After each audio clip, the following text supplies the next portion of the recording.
టాలీవుడ్ లో ఒక combination set అయితే చూడాలని చాలా కాలంగా ఎదురు చూస్తున్నారు మూవీ లవర్స్. కానీ అది మాత్రం సెట్ అవడం లేదు. ప్రస్తుతం ప్రభాస్ పాన్ ఇండియా హీరోగా దూసుకుపోతున్నాడు.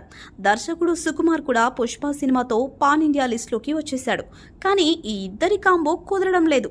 గతంలో చాలాసార్లు ఈ క్రేజీ కాంబో గురించి వార్తలు వచ్చాయి. అయితే ఇప్పుడు మాత్రం ఆల్మోస్ట్ ఫిక్స్ అన్నట్లుగానే ఓ న్యూస్ అయితే టాలీవుడ్ వర్గాల్లో వినిపిస్తోంది.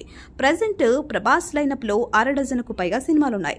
అవన్నీ కంప్లీట్ కావడానికి 2-3 ఏళ్ల సమయం పట్టేలా ఉంది. అయినా కూడా కొత్త సినిమాలు కమిట్ అవుతూనే ఉన్నాడు డార్లింగ్. ఈ నేపథ్యంలో సుకుమార్తో కూడా సినిమా ఉండే అవకాశాలు ఉన్నాయని అంటున్నారు. పుష్ప 2 తర్వాత రామ్ చరణ్తో ఓ సినిమా చేయబోతున్నాడు సుక్కు. అలాగే పుష్ప 3 ర్యాంపేజ్ కూడా లైన్లో ఉంది. కానీ దానికి ఇంకాస్త టైం పట్టేలా ఉంది. విజయ్ దేవరకొండతోనూ ఓ సినిమా కమిట్ అయ్యాడు. అది ఖచ్చితంగా ఉంటుందని చెప్పలేం. కానీ రామ్ చరణ్ సినిమా తర్వాత ప్రభాస్ సుకుమార్ కాంబో సెట్ అయ్యే ఛాన్స్ ఉందని తెలుస్తోంది. ఈ క్రేజీ కాంబినేషన్ ని ప్రముఖ నిర్మాత దిల్ రాజు సెట్ చేస్తున్నాడట. మొన్నా సినిమాతో ప్రభాస్ కు ఆశించిన స్థాయి హిట్ ఇవ్వలేకపోయాడు దిల్ రాజు. దీంతో మరోసారి డార్లింగ్ తో సాలిడ్ ప్రాజెక్టు చేస్తానని పలు సందర్భాల్లో చెప్పుకొచ్చాడు. ఇప్పుడు ఆ దిశగా ప్రయత్నాలు చేస్తున్నట్లుగా టాక్.